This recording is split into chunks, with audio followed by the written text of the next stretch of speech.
Welcome to the Cabral Concept, where board-certified naturopath and integrative health practitioner Dr. Stephen Cabral shares how he was diagnosed at the age of 17 with a life-altering illness and given no hope for recovery. It was only after studying and traveling all over the world did he discover how to combine ancient Ayurvedic healing practices with state-of-the-art naturopathic and functional medicine to fully rebalance the body and re-energize it with life. It's time to discover how to get well, lose weight, and finally feel alive again. And now, here's your host, Dr. Stephen Cabral. Hi, everyone, and welcome back to the Cabral Concept. Great to have you back. Looking forward to getting into part 2 of our Cabral HouseCalls this weekend. Can't wait to look at what community questions have come in today. Always excited to be able to tackle your wellness, weight loss, and anti-aging based questions. Sometimes career-based, sometimes IHP-based. You name it, we'll cover it right here each and every weekend on the Saturday and Sunday shows. So I do hope that you're tuning in each and every weekend. And if you have your own question, there's 2 ways that you can submit it. One is for Monday through Friday. Well, I would say all weekend long as well. Daily support right at cabralsupportgroup.com. That's the absolute best way to get the information you need on the practice, running a lab, nutritional product, nutritional supplement questions, you name it, right there. If you don't mind waiting the 10 to 12 weeks in the queue for the weekend host calls where I answer them live, you can write in at stephencabral.com/ask Cabral. All right, let's dive into the show. The first question coming in today is from Rita, and you will be able to read along with all these questions at stephencabral.com/1185. That's stephencabral.com/1185. Okay, question from Rita. Hi, I've been listening to the Cabral Concept podcast for 8 months and I'm interested in buying a test, but I'm not sure which one is right for me now. I'm 43, I have regular menstrual cycles, 5'7", 205 pounds, and I've been out of birth control for 2 years and haven't gotten pregnant yet. I've been trying to eat as clean as I can for the month of December. My hair is falling out more than a normal amount. What do you suggest? I've had my blood work done. I'm starting to take some nutritional supplements. And I would like to include a longer call if possible. Okay, so Rita, if you want to do additional calls beyond the lab, can't recommend enough becoming obviously a private client of the practice or working with one of our level 2 integrative health practitioners that can run the labs with you. Either way is totally fine with us. If you were just to run the lab through Equilibrium Nutrition, a single lab comes with a 30-minute consultation. And if you do a bundle or 2 labs, it will come with a 60-minute consultation. So if you're looking to become pregnant and you have not become pregnant yet, the number 1 lab, above all else, is the thyroid adrenal hormone. So without a doubt, run the thyroid adrenal hormone. If you're looking for a number 2, I would run the organic acids test, and then I would run the hair tissue mineral analysis. Those are the personalized ones for you in the order that I would recommend them. Do remember that you can write in at cabralsupportgroup.com and you can get your question answered pretty much the same day.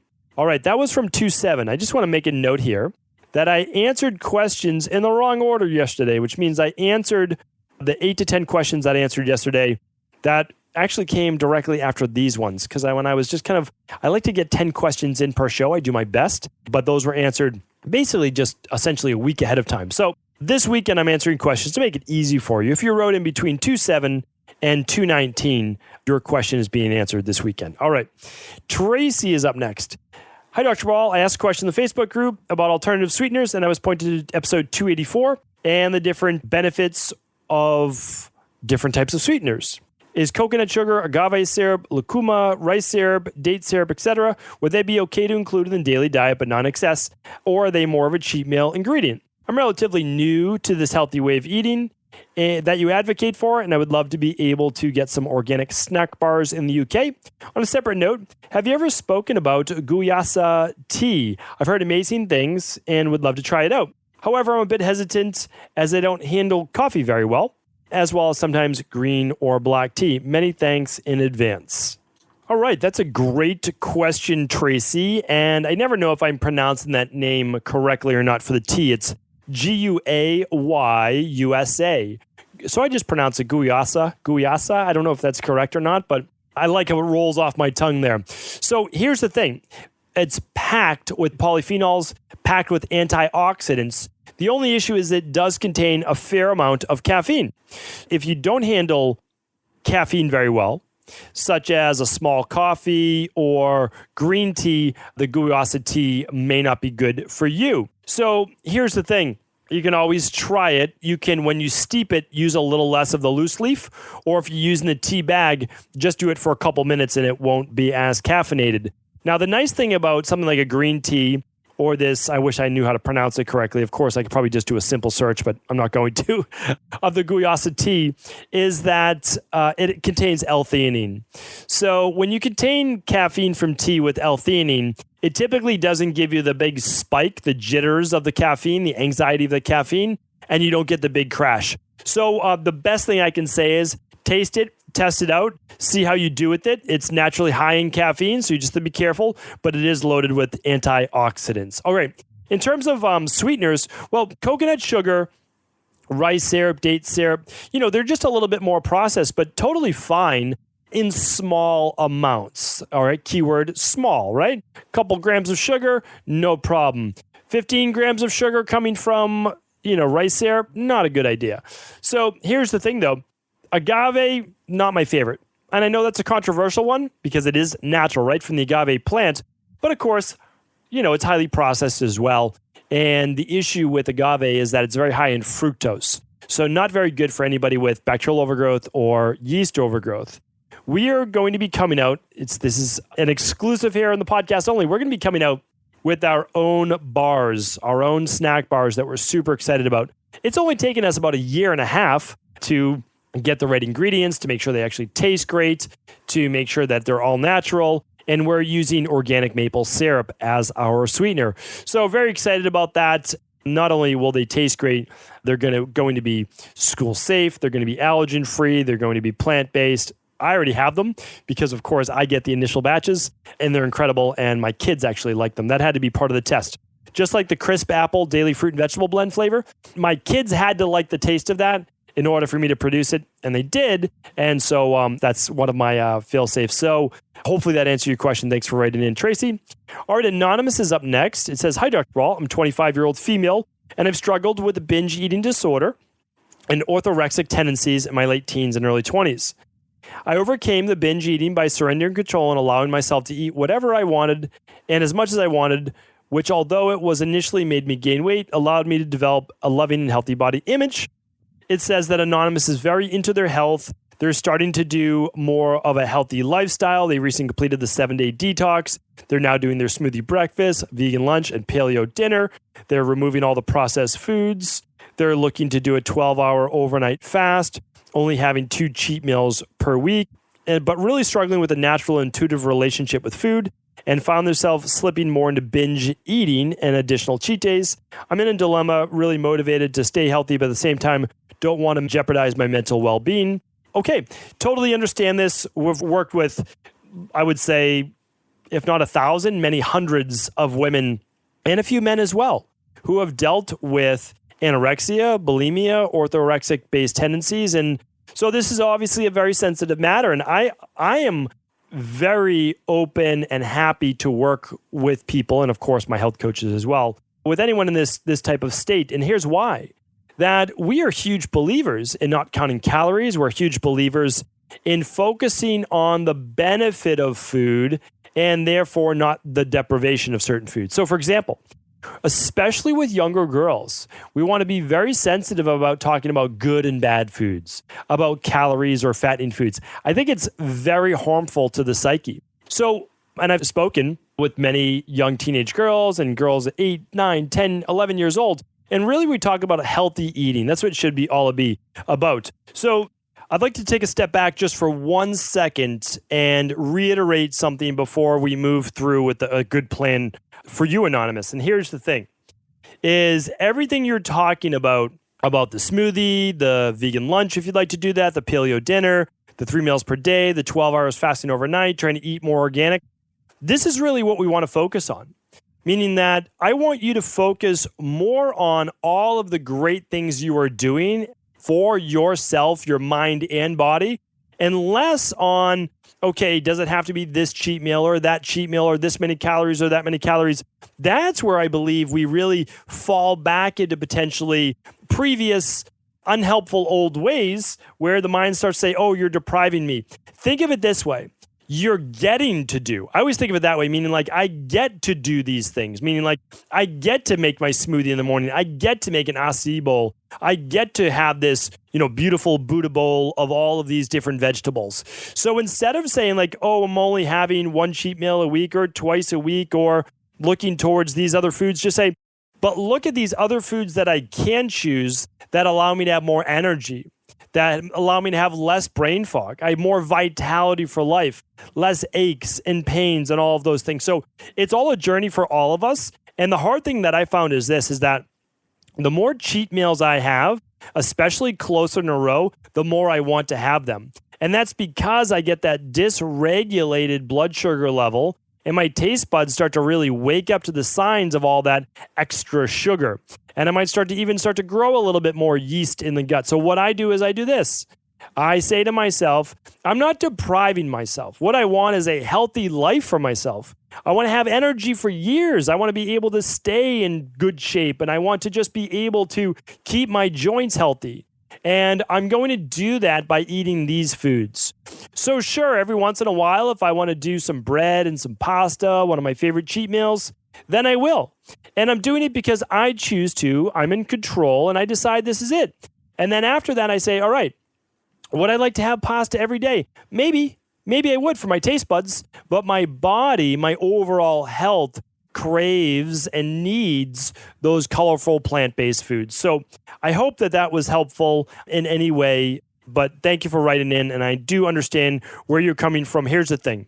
No one's perfect. If you slip up, if you fall off the wagon and you have a couple more extra flex meals or cheat meals or whatever you want to call them, that's okay. Just get right back on, begin again that next day, begin fresh. You can do that at any time. And the detox is always there for you to kind of start fresh, to hit that reset button. All right, Jeanette's up next. Hi, Dr. Cabral. I'm 42 and I've been struggling to lose weight. I go to the gym 4 days a week, do spin class, and lift weights one day, but I can't seem to lose any weight. I'm a Pitta Kapha body type. I also bloat when I eat gluten or any grains, but lately it seems to get bloating after every meal. Do you have any advice on how to stop the bloat and lose the weight? Thanks, Jeanette. Jeanette, absolutely happy to help with this question. It seems like you have a lot of inflammation going on in the gut. And yes, of course, you can be sensitive to gluten and other foods, but it sounds like you have some type of yeast overgrowth or bacterial overgrowth in the gut. You will find your answer by running the organic acids test. And if you can, run a stool test and food sensitivity test. That will let you know what is going on with that gut. Now, if you can run the whole Big 5 labs, great, even better. If not, run the oat, run the stool, run the food, and then you can run a thyroid adrenal hormone if you wanted to look at those hormone levels and balance blood sugar, thyroid, etc. So remember, you can do a lot with exercise. There's no doubt about it, but you can never out-exercise hormone imbalances, blood sugar dysregulation, poor diet, etc. So that's my goal for you, Jeanette. We'll help you take it from there, okay? All products, all labs are at equilibriumnutrition.com, or you can work with your local integrative health practitioner. Jen's up next. Hi, Dr. Cabral. I recently noticed a lump in my right breast, and then a few days later, I started my menses, which was strange because I had it 3 weeks prior. I'm going in for a sonogram soon to see if it's a cyst or cancer. Around the same time, I noticed a little red mark on the side of my nose. When I went in for the breast exam, the doc called it something that I can't remember, but said it was precancerous. Could the two be related? Does precancerous mean it will turn into cancer? What do you know about photodynamic treatments? Are there any natural ways to heal both issues, essential oils or other methodologies? Thanks so much, Jen. All right, Jen, absolutely happy to help with this. We've talked about this. I believe I just taught this in the adrenal hormone section of the Integrative Health Practitioner Level 2. And I talked about what happens with higher levels of estrogen. I'll be doing a future podcast either next week or the week after on this too, so check that out as well. But the higher your levels of estrogen, or even estrogen dominance, meaning the lower levels of progesterone, and even lower levels of a specific type of estrogen called estriol, estriol, the higher levels of estradiol, the more chance for cystic breast. So what I'm saying is this. Can't recommend enough running the adrenal hormone test, or if you'd like to get your thyroid levels, vitamin D, and blood sugar along with that, the thyroid adrenal hormone lab. It certainly sounds like you could be running higher on estrogen. We need to fix that right away if that's the case. Very, very important to do. It will lead to symptoms such as lower mood, water retention, some bloating, potentially acne, the red marks on the skin that you feel, sometimes reddening around the nipples or tenderness or even pain in the breasts as well. It can lead to higher recurrence of yeast infections. So important that we look at this, okay? Now, every spot you have, every mole, anything on the skin, does not mean that it's going to turn to cancer. Precancerous does not necessarily mean it will ever become cancer. That's not what it's meant to say. It means that it could, under the right instances within the body. That means poor immune-based regulation. So if your immune system is not killing cancer cells and allowing these moles or tumors, anything inside the body to grow, for sure, then it could become cancerous. But our job is to rebalance the body, get it healthy so that these things don't happen. I'm certainly not an expert in photodynamic treatments. I'm not against photodynamic treatments, but here's the thing. I believe in rebalancing the body at a root causal level. And so a lot of these things are nice. They're totally fine. And it can help with removal of a lot of these skin cancer-based issues. But what I look for is this. What's allowing this to proliferate in the first place? Why is the body in a position where cancer could begin to grow? So again, that's always my reasoning. It's always where I come from. I'm not against any other specific safe treatments, but it can't replace healing the body from an imbalanced level. All right, thank you for writing in. Monica's up next. Hi, Dr. Cabral. Just a quick question regarding warts on children. My sister's kids are covered in them, especially the youngest, who is only 2. Is there anything you recommend to stop the virus spreading, or is it deeper than that? Thank you. So, Monica, yeah, for kids that are covered in warts, I would absolutely look at what's going on with the immune system. Are they eating a lot of foods that their body's wearing down their immune system chronically, being exposed to some type of recurring virus, herpes-based virus? I would really look deep into this because this should not be recurring over and over with children. I'd also like to recommend going back, checking out my previous podcasts on what to do with viruses and warts, keeping in mind that a lot of children get what is called the HPV virus, or it's technically called human papilloma virus. And once this gets into a child's body, the immune system needs to fight it off. So it causes non-cancerous skin growths, and we can call them warts or whatever we would like. But this is very important that we look into this and that we really just make sure that we boost these children's immune system.